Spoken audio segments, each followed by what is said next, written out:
أشهد أن لا إله إلا الله وحده لا شريك له وأشهد أن محمدا عبده ورسوله أما بعد فأعوذ بالله من الشيطان الرجيم بسم الله الرحمن الرحيم الحمد لله رب العالمين الرحمن الرحيم مالك يوم الدين إياك نعبد وإياك نستعين اهدنا الصراط المستقيم صراط الذين أنعمت عليهم غير المغضوب عليهم ولا الضالين۔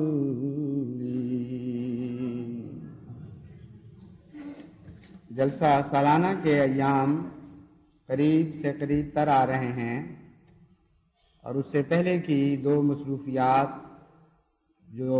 توجہ اپنی طرف مرکوز رکھتی ہیں، یعنی اجتماع خدام الحمدیہ واللجنہ و اجتماع انصار اللہ، وہ اللہ تعالیٰ کے فضل کے ساتھ بخیر و خوبی گزر چکی ہیں۔ اب تمام توجہ ہمیں جلسہ سالانہ کی طرف مبذول کرنی چاہیے، اور اس کی تیاری کے وہ حصے جو کچھ وقت چاہتے ہیں، اب ان کی طرف خصوصی توجہ دینے کا وقت آ گیا ہے۔ مہمانوں کی تیاری کے سلسلے میں سب سے اہم چیز جو انتظامیہ کے لیے پریشانی کا موجب بنتی ہے وہ مکانات کا حصول ہے۔ جب تک وقت پر ان کو یہ معلوم نہ ہو سکے کہ کتنے دوست اپنے اپنے مکانات یا ان کا کچھ حصہ پیش کریں گے، وہ صحیح طور پر یہ فیصلہ نہیں کر سکتے کہ ہمیں زائد ضرورت کے لیے عارضی انتظام کس قدر کرنے ہیں، اور وہ عارضی انتظامات بھی وقت چاہتے ہیں، مثلا کیمپنگ گراؤنڈز بنانا اور ٹینٹوں کا انتظام کرنا، اس کے لیے مناسب سہولتیں مہیا کرنا، یہ ساری چیزیں صحیح تخمینے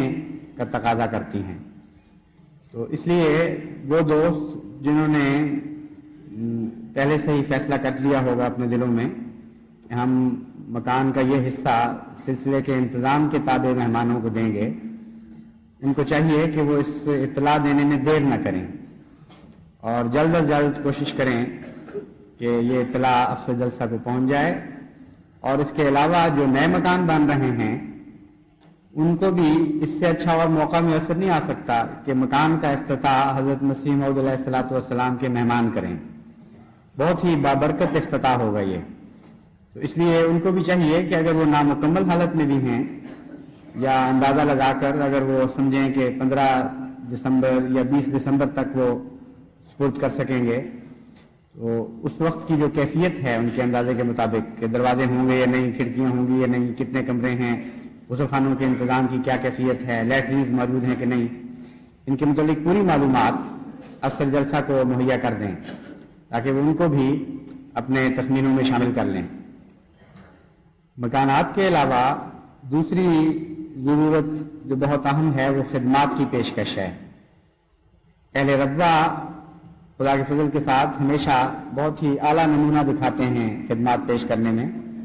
ایسے ایسے گھر بھی ہیں جن میں بعض میں ایک ہی بچہ کام کرنے والا ہوتا ہے، وہی وہ پیش کر دیتے ہیں، اور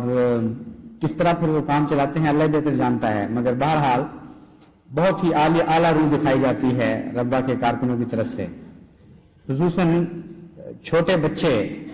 اس محبت اور اخلاص کے ساتھ سردی میں کام کرتے ہیں کہ ان کو دیکھ کر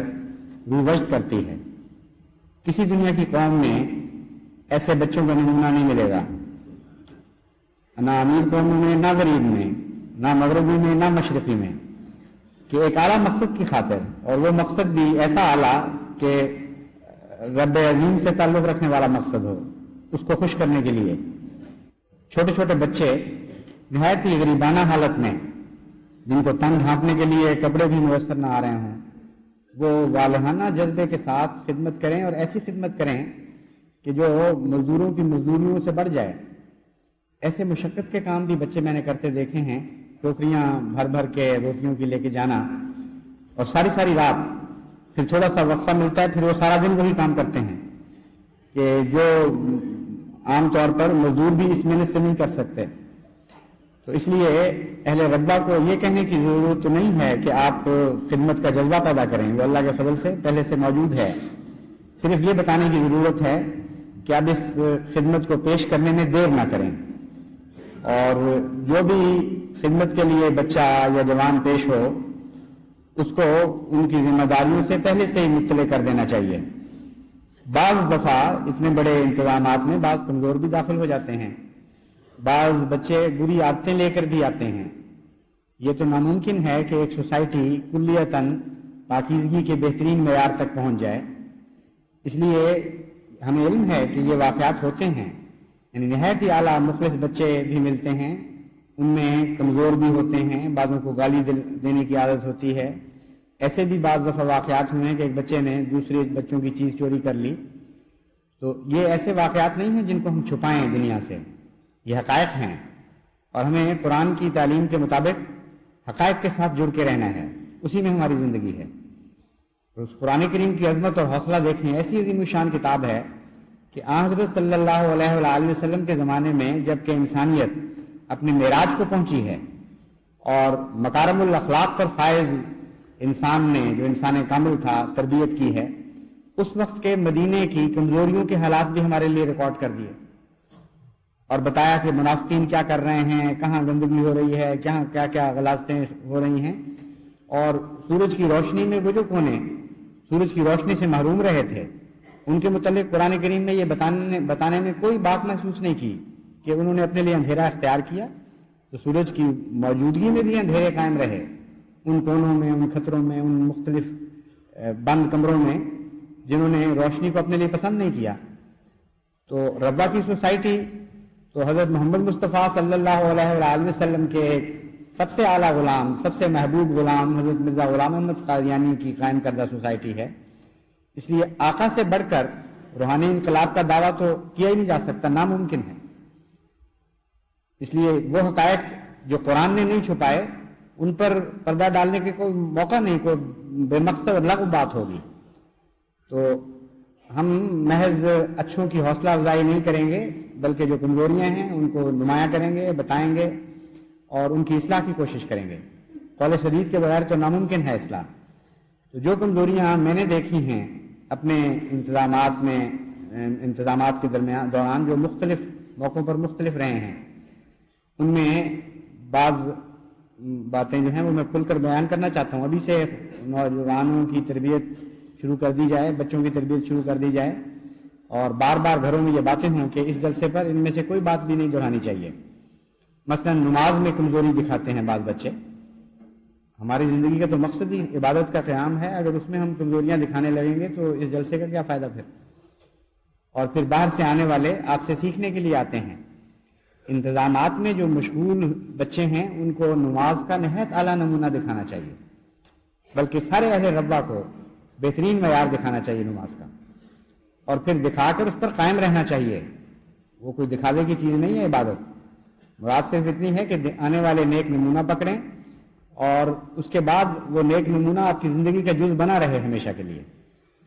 تو عبادت پر بہت زور دینے کی ضرورت ہے کہ ہمارے کارکنوں کا کم سے کم معیار نہایت ہی اعلیٰ ہو۔ دوسرا حصہ ہے زبان کی صفائی۔ اس میں گالی، سخت کلامی، غصے میں آ کر اپنے جذبات کو کنٹرول نہ کر سکنا، یہ ساری چیزیں مہمان نوازی کے تقاضوں کے بھی خلاف ہیں، عام اخلاقی تقاضوں کے بھی خلاف ہیں۔ اس لیے کارکنوں کو ابھی اپنے ذہن میں یہ جگالی کرتے رہنا چاہیے کہ ہم میں کون کون سی کمزوری ہے جو میزبان کی شان کے خلاف ہے، اور جو عام حالات میں انسان کی شان کے بھی خلاف ہے۔ تو ان کمزوریوں کو دور کرنا چاہیے۔ تیسری چیز ہے دل کی صفائی۔ جب تک دل میں مہمان نوازی نہ ہو، جب تک دل مہمان کی محبت سے بھرے نہ، از خود میزبانی کے اسلوب اور اس کے سلیقے آ نہیں سکتے۔ سمجھائیں جتنا چاہیں آپ کسی کو، اگر اس کی دل میں مہمان نوازی نہیں ہے اور محبت کا جذبہ نہیں ہے تو سیکھے ہوئے کی ادائیں اور ہوں گی، جو دل سے پھوٹتی ہیں وہ ادائیں بالکل اور ہوتی ہیں، ان میں ایک عجیب بے اختیاری پائی جاتی ہے۔ حضرت اقدس مسیح موعود علیہ السلام کی مہمان نوازی کے واقعات آپ پڑھیں تو اس وقت ہر واقعہ پر، ہر لفظ پر دل گواہی دیتا ہے کہ یہ دل سے پھوٹی ہے مہمان نوازی، اس میں کوئی تصنع، کوئی کسی قسم کی بناوٹ کا دخل نہیں۔ تو ہمیں یہی نمونہ اپنانا چاہیے اور بچوں، بڑوں، عورتوں، مردوں سب کو سمجھانا چاہیے کہ مہمان نوازی ہوتی کیا ہے۔ اس سلسلے میں نے سوچا ہے کہ مختلف تنظیموں کی طرف سے مہمان نوازی سے متعلق ایسے واقعات جو آن حضرت صلی اللہ علیہ وآلہ وسلم کے زمانے سے تعلق رکھتے ہوں یا مسیح موعود علیہ السلام کے زمانے میں ان کو ہم نے دوبارہ اجاگر ہوتے دیکھا ہو، ان پر مشتمل مضامین کثرت سے پھیلائے جائیں، مساجد میں پڑھے جائیں، بچوں کو سنائے جائیں، چھوٹے چھوٹے مضامین گھروں میں تقسیم کیے جائیں، اور یہ عام ایک سلسلہ چل پڑے کہ مہمان نوازی کیا ہوتی ہے، ہمارے اعلیٰ مقاصد کیا ہیں مہمان نوازی میں۔ جب تک ہم ان کو حاصل نہیں کریں گے ہم اس کا حق ادا نہیں کر سکیں گے۔ جہاں تک بیرون کی خدمات کا تعلق ہے وہ بھی بہت اہم ہیں، کیونکہ بہت سارے کاموں کے شعبے ایسے ہیں جن میں ربا کے اراکین مہیا نہیں ہو سکتے، کیونکہ کام اتنے پھیل رہے ہیں اللہ تعالیٰ کے فضل سے تیزی کے ساتھ، اور آنے والوں کی تعداد مقامی آبادی سے اس تیزی سے بڑھ رہی ہے نسبت کے لحاظ سے، کہ اب یہ ممکن نہیں ہے کہ ربا کے اراکین ہر قسم کی خدمات خود ہی کر سکیں۔ اس لیے ہمیشہ تو نہیں لیکن اب کچھ چند سالوں سے ربا کے بیرون خدام بھی اپنے آپ کو خدمات کے لیے پیش کرتے ہیں، انصار بھی اور خدام بھی۔ تو ان کو بھی میں مطلع کر رہا ہوں کہ اب وقت بہت تھوڑا رہ گیا ہے، یہ خطبہ سنتے ہی جلد از جلد وہ اپنے نام بھجوانا شروع کر دیں۔ اندازہ ہے کہ 700 بیرونی کارکنان کی ضرورت ہوگی، لیکن یہ اس صورت میں ہے اگر جلسے پہ آنے والوں کی تعداد اسی نسبت سے بڑھے جس طرح ہر سال کم و بیش بڑھتی ہے، اور اگر اس نسبت میں اضافہ ہو جائے، اللہ تعالیٰ اپنے فضل سے اچانک اس تعداد کو بڑھائے تو پھر اور کارکنوں کی بھی ضرورت پیش آ سکتی ہے۔ اس لیے 700 کی ضرورت ہے تو 1000 پر ہمیں تسلی پانی چاہیے۔ اس لیے کوشش یہی کرے انتظامیہ کہ 1000 کارکنان کی فہرستیں مکمل ہو چکی ہوں اور ان کے کام بھی معین ہو چکے ہوں، یعنی بیرونی کارکنان کے۔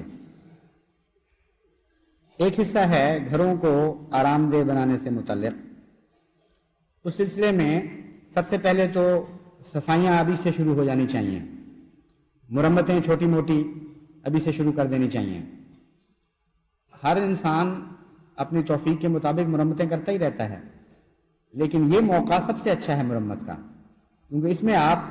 اللہ کے مہمانوں کی خاطر مرمت کریں گے، اور آپ کی یہ مرمت جو ہے یہ عبادت بھی بن جائے گی، آپ کی گھر کی بھی مرمت ہو رہی ہوگی، آپ کے دل و روح کی بھی مرمت ہو رہی ہوگی، اور اللہ تعالیٰ اس میں بھی برکت بخش رہا ہوگا۔ تو اس لیے اس نیت سے مرمت کریں کہ اللہ تعالیٰ کی خاطر آنے والے مہمان، جو حضرت مسیح موعود علیہ السلام کے مہمان بھی کہلاتے ہیں، ان کے لیے زیادہ سے زیادہ آرام مہیا ہو۔ اس سلسلے میں جو دقتیں پیش آتی ہیں بسا اوقات، ان میں ایک بستروں کی کمی ہے۔ بعض دفعہ مہمان بار بار بتانے کے باوجود سفر کی دقتوں کی وجہ سے یا کسی اور وجہ سے اپنے بستر نہیں لے کے آتے، اور یہ ناممکن ہے کہ ایک خاص تعداد سے زیادہ آنے والوں کو بستر مہیا کیے جا سکیں۔ اس کے لیے ایک گھر میں گزشتہ چند سال پہلے میں نے ایک بڑی اچھی ترکیب دیکھی تھی۔ وہ بڑی سادہ سستی سی ترکیب ہے بستر بنانے کی، اس کو اگر اختیار کیا جائے تو وقتی ضرورت طے ہو جاتی ہے، پوری ہو جاتی ہے۔ انہوں نے پرانی کھاد کی بوریاں لے کر ان کو دھو کر اس کے غلاف بنا لیے اور ان میں یہ پرالی کھوری یہ بھر دی، اور ان کو اوپر نیچے اسٹیک کر کے ایک طرف رکھ لیا، اور جب مہمان ان کے آئے جن کے پاس بستر وغیرہ نہیں تھے تو ان کو اسی کی توشکیں دے دیں، اور توشکیں جو تھیں زائد وہ اوپر لینے کے کام آ جاتی ہیں، چنانچہ ڈبل بستر بن گیا اس طرح۔ اور انہوں سے میں نے جب پوچھا تو انہوں نے بتایا کہ نہایت ہی کامیاب تجربہ ہے، گرم بھی بہت رہتا ہے اور نرم بھی رہتا ہے، اور بہت خوش ہوئے مہمان اس توشک کو دیکھ کر۔ تو بہت سستی توشک بن جاتی ہے، روئی خریدنے کی ضرورت کوئی نہیں ہے، پرالی آپ کو مفت مل جائے گی، اور بیویاں بچے مل کے بیٹیاں دو دو ٹانکے لگا کے توشکیں بنا لیں، اور اس کے بعد پھر آپ کو رکھنے میں آرام ہے، یعنی اس کو خالی کیا اور اگر کوئی گائے بکری وغیرہ ہے اس کو کھلا دی توشک، یعنی توشک کے اندر کا حصہ، اور باہر والا دھو کر پھر اس کو اپنے طے کر کے رکھ لیں، بہت چھوٹی سی جگہ میں یہ آپ کی توشکیں آ جائیں گی۔ تو اس طرح کی ترکیبیں سوچ کے اور بھی مہمانوں کے لیے آسائش کا انتظام کریں۔ ایک ہے غسل خانے اور لیٹرینز کی دقت۔ اس سلسلے میں میں نے دیکھا ہے کہ اگر کوئی میزبان یہ ارادہ کرے کہ میں نے کچھ کرنا ہے، تو بہت چھوٹی چھوٹی چیزیں ایسی ہیں جن کی ضرورت خریدنے کی پیش آتی ہے۔ اکثر تو اگر انسان فیصلہ کر لے، ارادہ کر لے تو آسانی سے انتظام ہو جاتا ہے۔ غسل خانے بنانے کا تو وقت بھی نہیں ہے، اس کے لیے خرچ بھی بہت ضرورت ہوتی ہے، لیکن وقتی غسل خانے آسانی سے بنائے جا سکتے ہیں۔ مثلا ہم نے اپنے گھروں میں بھی دیکھا ہے، شروع میں نے اس طرح کے بنائے تھے کہ باہر اینٹوں کا ایک تھوڑا سا بنا لیا، اس کے اوپر مٹی کے مٹکے رکھ دیں، ان میں پانی بھر دیں، یا اگر توفیق ہو تو گرم پانی کے ساتھ انتظام کر دیں، ایک چھوٹا ڈرم رکھ کے اس میں آگ جلا دی جائے، تاکہ جس نے بھی گرم کرنا ہو پانی، تھوڑا سا پانی مٹکے سے لیا، تھوڑا سا وہاں سے لے لیا۔ چھوٹے چھوٹے شیشے لٹکا دیں دیوار کے ساتھ فاصلوں پر، اور چلمچی اگر نہیں بنائی جا سکتی تو بیٹھنے کا انتظام کر دیں، پھر نیچے بیٹھ کر چھوٹی چھوٹی پیڑھیوں کے اوپر مہمان اپنا شیو بنا سکیں، جس نے شیو کرنا ہے، جس نے داڑھی بنانی ہے وہ داڑھی بنائے، مگر شیشے ہونے چاہیے اور پانی ہونا چاہیے، یہ سب سے بڑی ضرورت ہے۔ اور ایک غسل خانہ کافی نہیں ہوتا۔ عام طور پر لوگ سمجھتے ہیں کہ غسل خانہ تو ہے، لیکن جہاں 80 آدمیوں کی لائن لگ جائے غسل خانے کے لیے، آپ اندازہ کر سکتے ہیں کتنا بڑا وقت ضائع ہوتا ہے۔ اسی طرح چھوٹے چھوٹے ٹوائلٹس بھی بنائے جا سکتے ہیں، عارضی چھوٹے چھوٹے بور کرا کے جگہ جگہ پردے کا انتظام ہو جائے تو معمولی بات ہے، اتنا بڑا خرچ نہیں ہے۔ بہرحال جلسہ بھی اس سلسلے میں مدد کرتا ہے، یعنی جلسہ سالانہ کا انتظام۔ تو ٹوائلٹس کو گھروں میں بڑھانے کی ضرورت ہے، اور لیٹرینز کا بھی جہاں تک ممکن ہو زیادہ انتظام کیا جائے۔ سجاوٹ بھی ایک زندگی کا حصہ ہے۔ قرآن کریم نے فرمایا اپنی زینت لے کر جایا کرو۔ اصل زینت تو وہ اندرونی سجاوٹ ہے جس کا میں پہلے ذکر کر چکا ہوں، لیکن ظاہری سجاوٹ، ظاہری زینت بھی سنت ہے، اور آن حضرت صلی اللہ علیہ وآلہ وسلم خود بھی صاف ستھرے اور پاکیزہ اور ایسے زینت کو اختیار کرنے والے وجود تھے، اور آپ کے صحابہ بھی جہاں تک توفیق تھی یہی کرتے تھے۔ تو گھروں کی زینت بھی مہمان نوازی کا ایک حصہ ہوتی ہے۔ اس میں بعض محلے اگر چاہیں تو ایک رنگ اختیار کر سکتے ہیں، اکٹھا منگوا لیا جائے سستا، اور وہ بعض محلے بعض رنگ کا پیٹرن بنا سکتے ہیں کہ ہمارے محلے کی دیواریں باہر کی طرف سڑک نظر آنے والی دیواریں جو ہیں ان کا یہ رنگ ہوگا، اور دروازوں کا یہ ہوگا۔ اس کے اگر تخمینے تیار کر لیے جائیں تو بہت معمولی خرچ کے اوپر ایک یونیفارمٹی بھی آ جائے گی، بعض محلے اچھے لگیں گے ایک ہی رنگ میں، اور دوسرے اہل محلہ کو بعد میں بڑا لطف آئے گا۔ یہ نظارہ دیکھ کر صرف مہمانوں کے لیے نہیں، ان کے اپنے بھی کام آنے والی چیز ہے۔ سجاوٹ سے طبیعت میں بشاشت پیدا ہوتی ہے، زندگی زیادہ آسان ہو جاتی ہے پہلے کی نسبت، اسی گھر میں زیادہ لطف آنے لگ جاتا ہے جہاں زینت ہو۔ تو زینت کے لیے ضروری نہیں کہ لاکھوں کروڑوں روپے کا انتظار کیا جائے، غریبانہ زینت بھی ہوتی ہے، صرف اس کے لیے سلیقہ چاہیے، ارادہ ہو، سلیقہ ہو، تو زینت اختیار کرنا کوئی اتنا مشکل کام نہیں ہے۔ صحنوں اور گلیوں کی صفائی یہ ہوگی تو ساتھ زینت ہوگی، یہ تو نہیں ہو سکتا کہ اوپر سے سجاوٹ ہو اور نیچے گند ہو۔ تو یہ میں کہنا بھول گیا تھا پہلے، یہ پہلے کیا جائے۔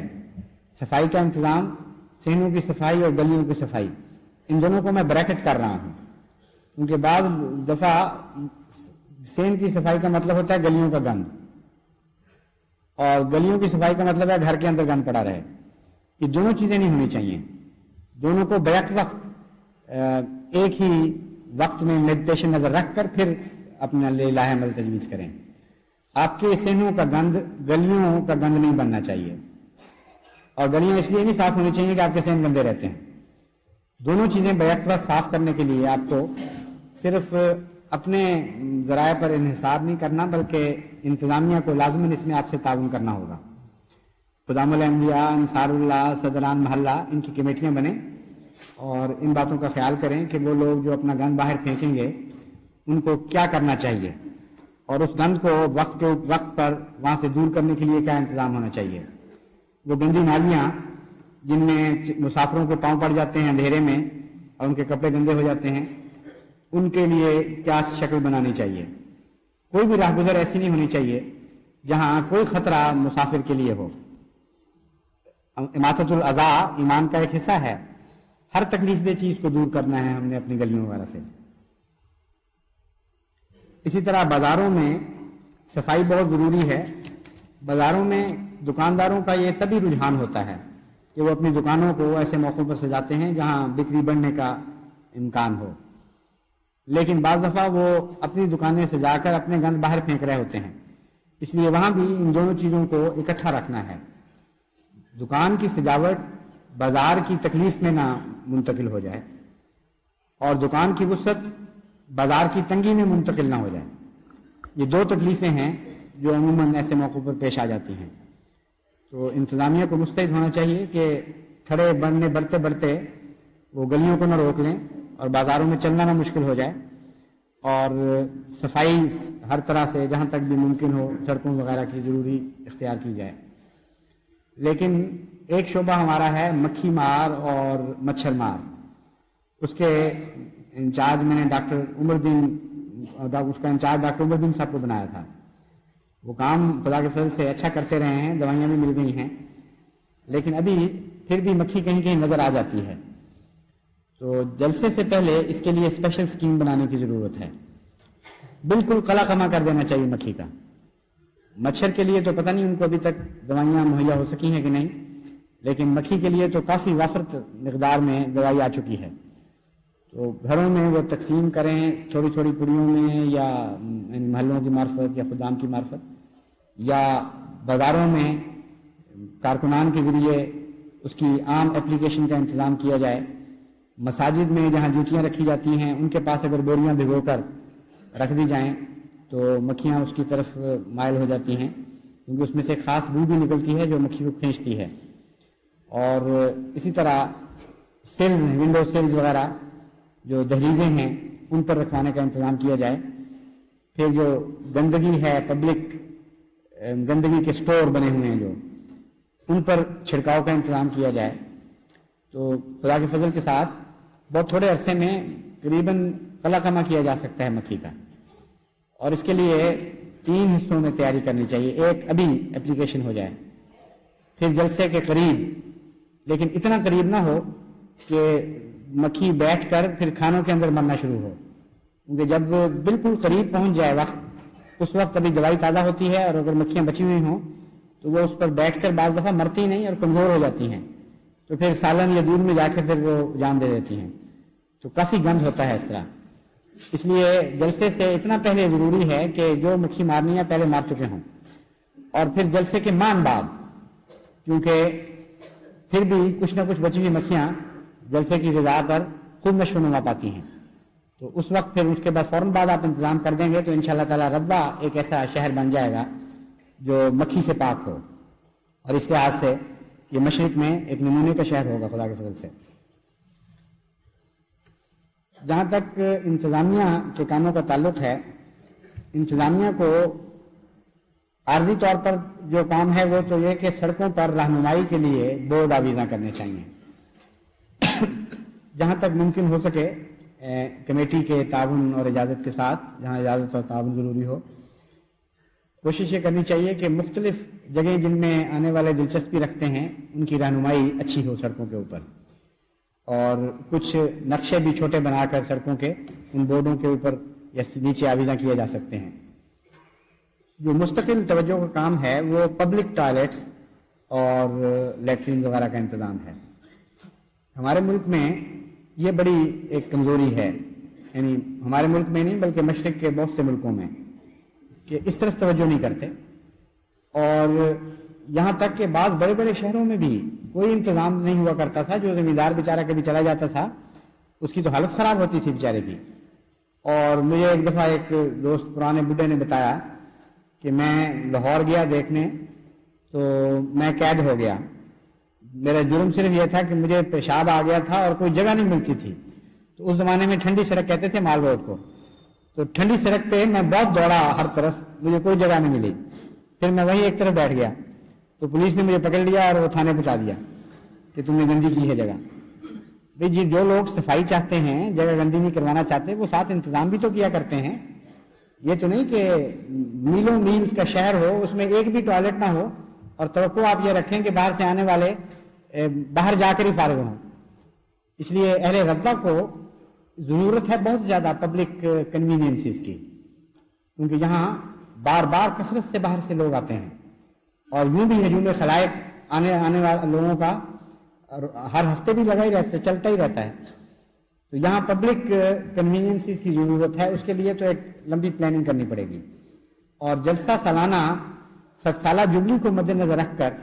یہ منصوبہ بنانا چاہیے، اور اس کے کچھ ضروری حصوں کو ہر سال مکمل کرتے رہنا چاہیے۔ اور اس سال بھی کوشش کرنی چاہیے کہ اچھے پیمانے کے غسل خانے اور پھر ساتھ ان کی صفائی کا انتظام بھی، جن لوگوں کو غسل خانے استعمال کرنے کا سلیقہ نہ آتا ہو ان کو سمجھانے والا کارکن بھی ڈیوٹی پر ہو، ایسے سیٹس بعض ضروری جگہوں پر ہو جائیں۔ جلسہ سالانہ کے قریب بھی ہونا چاہیے، اور بازاروں میں بعض جگہ، تو اس وقت جتنے بھی وقت تھوڑا ہے چونکہ، اس لیے اگر مستقل نہ ہو سکے تو کچھ عارضی صحیح، لیکن کوشش یہی کریں کہ اگر ایک مہینے کے اندر بعض اچھی مستقل قسم کی لیٹرینز اور ٹوائلٹس وغیرہ بن سکیں تو وہ بنائے جائیں۔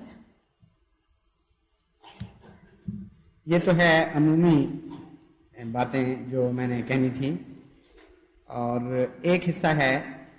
جو اس میں سے رہ گیا تھا کہنے والا، وہ ہے مہمان کی خوراک۔ اگرچہ جلسہ کی طرف سے مہمان کی خوراک کا انتظام ہوتا ہے، اور خدا کے فضل سے جہاں تک زور لگ رہا ہے انتظامیہ کوشش کر رہی ہے کہ خوراک کے انتظام میں بہتری ہو۔ مشینوں میں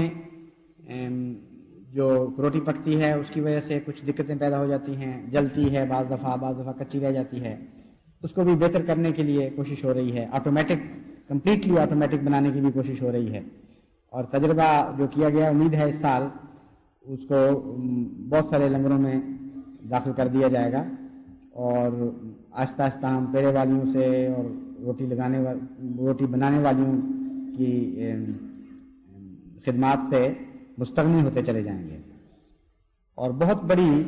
خرابی جو روٹی کی کوالٹی میں پیدا ہوتی ہے وہ اسی وجہ سے ہوتی ہے۔ پیڑے بنانے والی کوئی موٹا بنا رہی ہے، کوئی پتلا بنا رہی ہے، مشین میں ایک آنچ رکھی ہوئی ہے، کہیں سے زیادہ وزنی روٹی گزر رہی ہے، کہیں سے کم وزنی،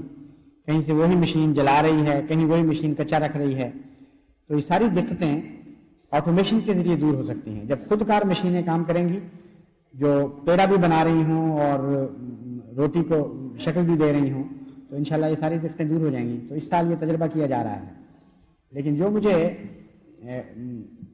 ایک امکان نظر آ رہا ہے، خطرہ کہنے لگا تھا، خطرہ تو نہیں امکان ہے، وہ یہ ہے کہ اگر مہمان زیادہ آ جائیں تو موجودہ انتظام اس کے لیے ہو سکتا ہے ناکافی ہو۔ ایسی صورت میں ہمیں تیار رہنا چاہیے گھروں میں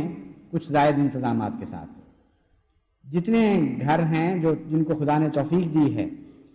وہ پہلے بھی کوشش کرتے ہیں، کچھ مہمانوں کا بوجھ وہ ہمیشہ خود ہی اٹھاتے ہیں، اور ایک حصہ ہے صرف جو لنگر خانے کی طرف منتقل ہوتا ہے، لیکن اس کے علاوہ بھی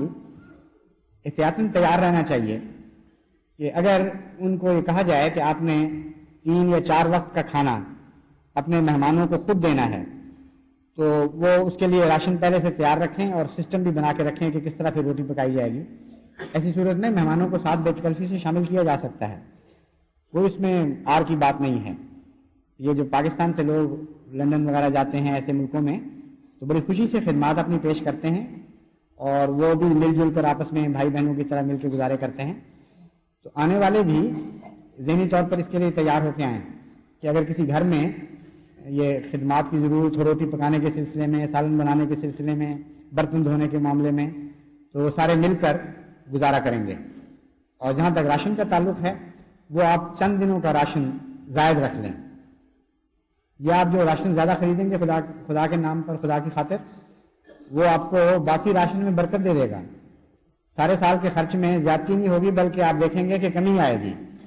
کیونکہ اللہ تعالیٰ کے دینے کے ڈھنگ بڑے نرالے ہیں. برکتیں بھی حیرت انگیز طریق پر عطا فرماتا ہے اور یہ تجربہ ہے ہمارا روزمرہ کا، اس میں کوئی فرضی قصہ نہیں ہے. تو حضرت مسیح موعود علیہ السلام کے مہمانوں کے لیے ذاتی مہمان نوازی کا اس دفعہ خاص طور پر انتظام کریں. آخری بات میں جو کہا کرتا ہوں، ہمیشہ کہتا رہوں گا، وہ دعا ہے. دعا کے ذریعے مدد مانگیں. بہت سے ایسے مشکلات کے مواقع ہوتے ہیں جن کے اوپر آپ جتنا مرضی منصوبہ بنائیں، جتنی مرضی تفصیل سے سوچیں، ان تک آپ کی نگاہ جاتی ہی نہیں. وہ اچانک پیدا ہونے والے واقعات ہیں جو حادثات دنیا کے روزمرہ کی زندگی کا حصہ ہیں. دعا ہے جو آپ کے روزمرہ کے منصوبوں میں بھی برکت دیتی ہے اور ان اتفاقی حادثات کے شر سے بھی آپ کو محفوظ رکھتی ہے اور آپ کے حوصلوں کو بھی وسعت دیتی ہے، آپ کی قوت عمل کو بھی وسعت دیتی ہے اور آپ کی کوششوں کو بہتر پھل لگاتی ہے. اس لیے ابھی سے خاص طور پر جلسہ سالانہ کی غیر معمولی کامیابی کے لیے دعائیں شروع کر دیں. اللہ تعالیٰ ہر پہلو سے حافظ و ناصر ہو اور نہایت ہی اعلیٰ پاکیزہ محبت کے اسلامی اخوت کے ماحول میں ہمیں آنے والے مہمانوں کی بہترین خدمت کی توفیق بخشے.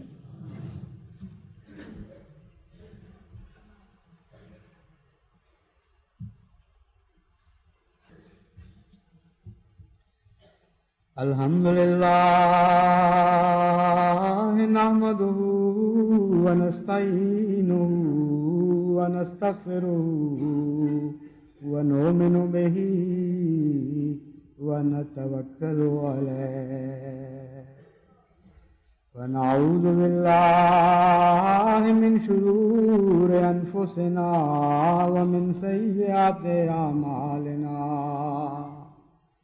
من يهده الله